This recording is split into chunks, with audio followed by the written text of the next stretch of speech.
Hi, I'm Colin at the Falling Down Ranch, and today we're going to cook with goose eggs. What we've got today is a triple threat, triple chocolate cake. Alright, the first thing you want to do when you're cooking with goose eggs is break the shells. Now just for comparison, goose egg, chicken egg. These are all Falling Down Ranch eggs from our flock of geese and from our chickens. I usually use a ratio of 1 goose egg equals 3 chicken eggs, depending on the goose egg size.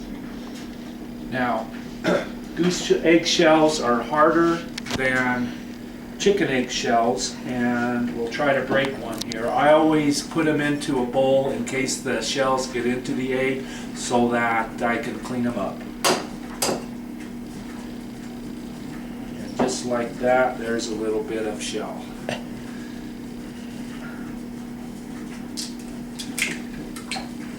There's more shell. Get something to fish it out.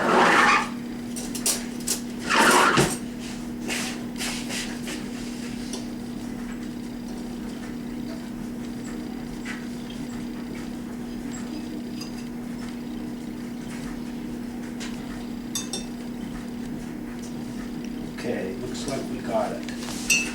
Now, an alternative is to use a knife to crack the shells. Let me show you how to do that. Knife, and just strike the shell with it a couple of spots.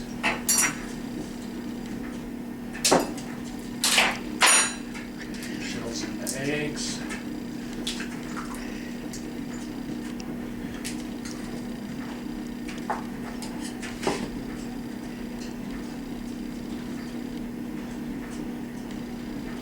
Just crack it.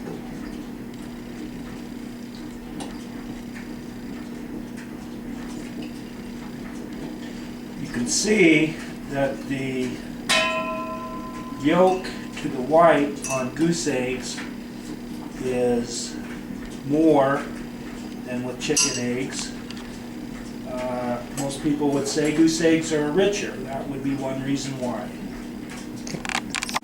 Alright, one last way to pop a goose egg, and that's just to give it a good whack, as Louisa says.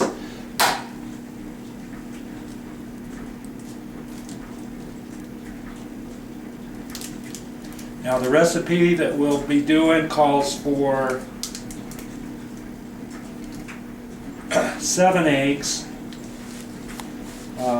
Since I'm using the goose eggs, I'm going to modify them a little bit and go with 3 goose eggs, which equals 9 chicken eggs.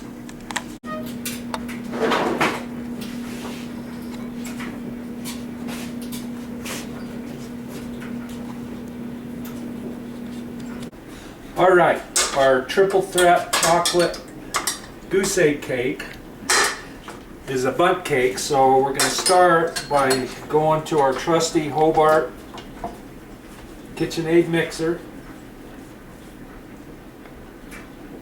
and beating the eggs. We want to beat as much air into these bad boys as we can.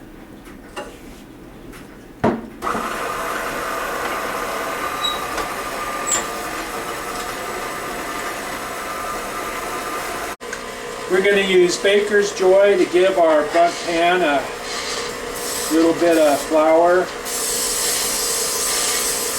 Not too much, just enough to keep it from sticking to the edges.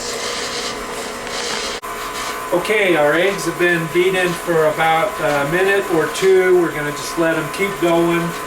And now I'm going to add the wet ingredients to the eggs, and then we'll mix up the dry ingredients and add those at the end. Okay, the first thing we're going to put in is 1/2 cup of cooking oil.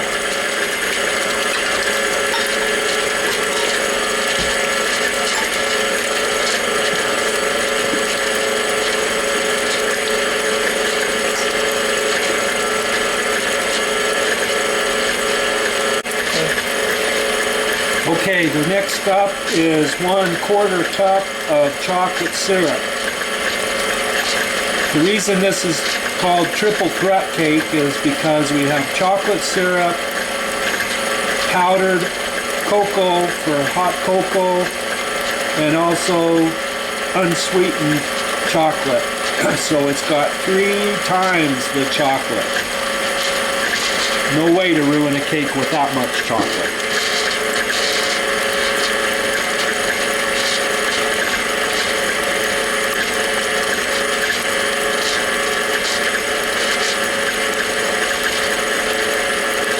We're going to go ahead and preheat the oven. We're going to bake this cake at 350. And it's going to go for about an hour. You can hear we're still beating the eggs and the chocolate and the oil. We're going to keep beating those eggs. Now I'm going to go ahead and mix up the dry ingredients. First up, 2½ cups of flour. 1.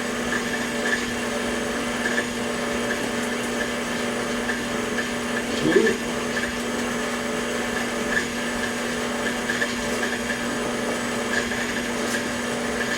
1/2.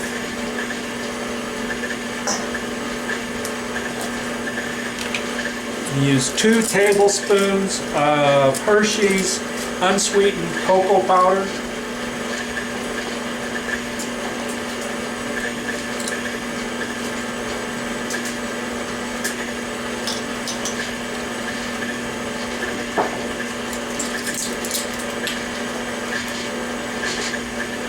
Hot cocoa mix.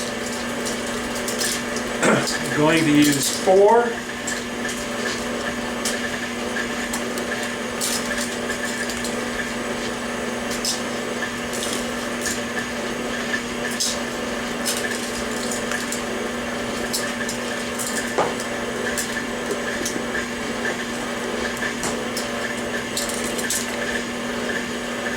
Since we're using the cocoa mix, we're going to put in 1 cup of sugar.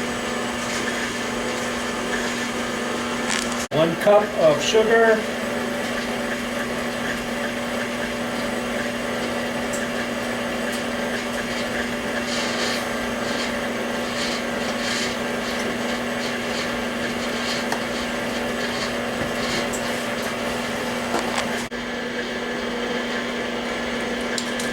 Next up is 1 tablespoon of baking powder.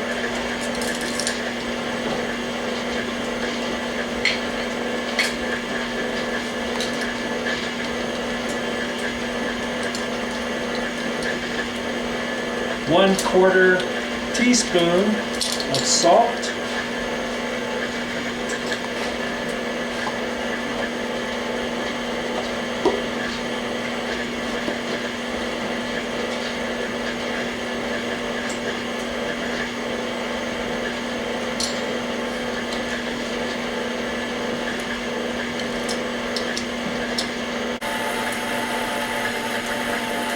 Let's take a look at our eggs and oil.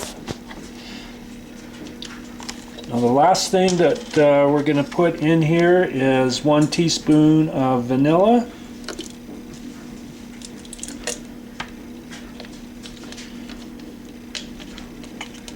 And that's all looking very nice.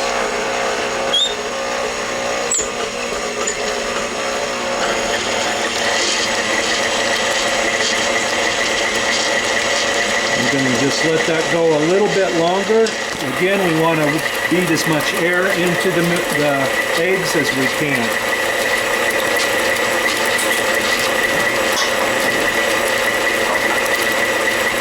Now while that's finishing up, I'm going to whisk the dry ingredients.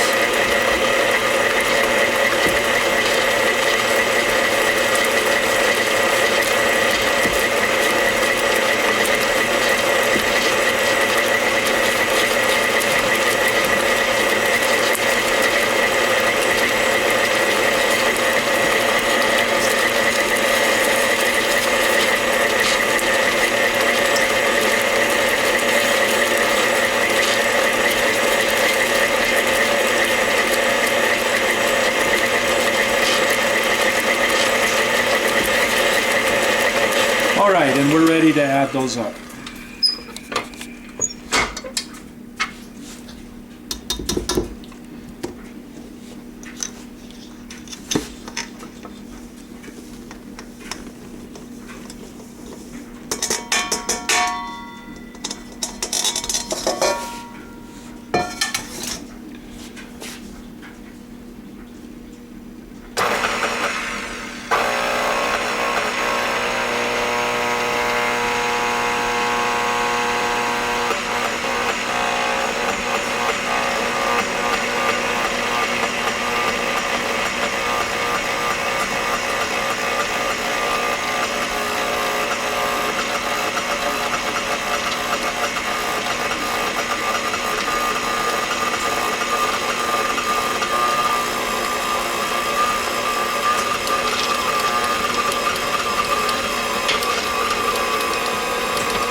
You want to mix until everything is well incorporated.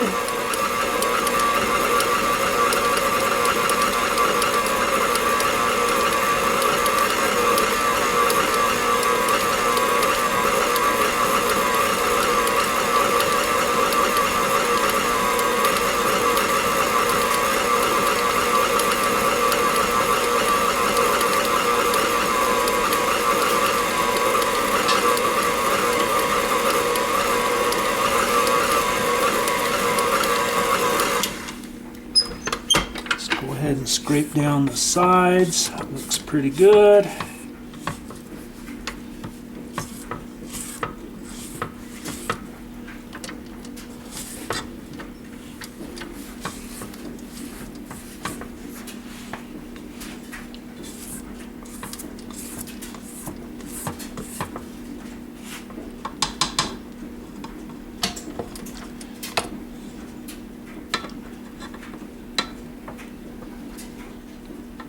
As that oven gets up to temp, we're ready to put it in. And there's the temperature. Again, 350 for approximately an hour.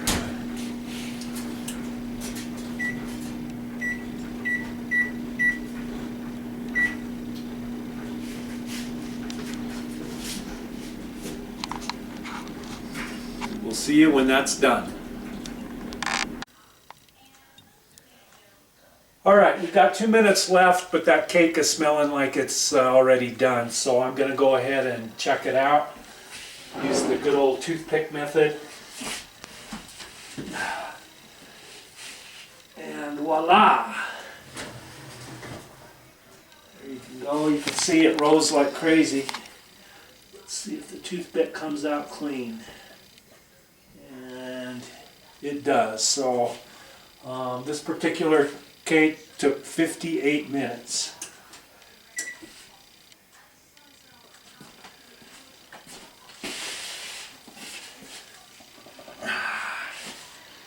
Isn't that a beauty?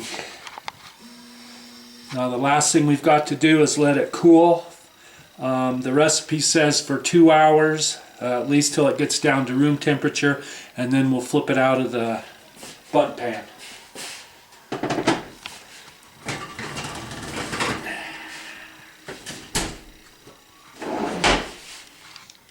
We'll see you then. The cake is room temperature. We're going to try to take it out of the bun pan now. I'm going to just slice it around the middle here where it seems to be a little tight still. Looks good on the sides. Cake, flip it over, and voila!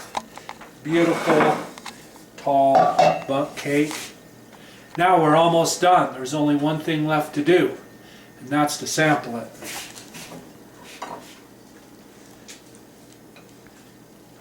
This is kind of a spongy cake, obviously.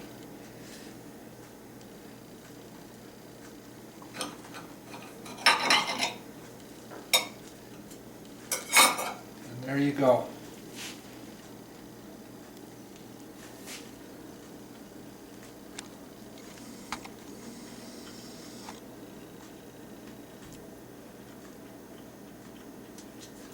Muy bueno.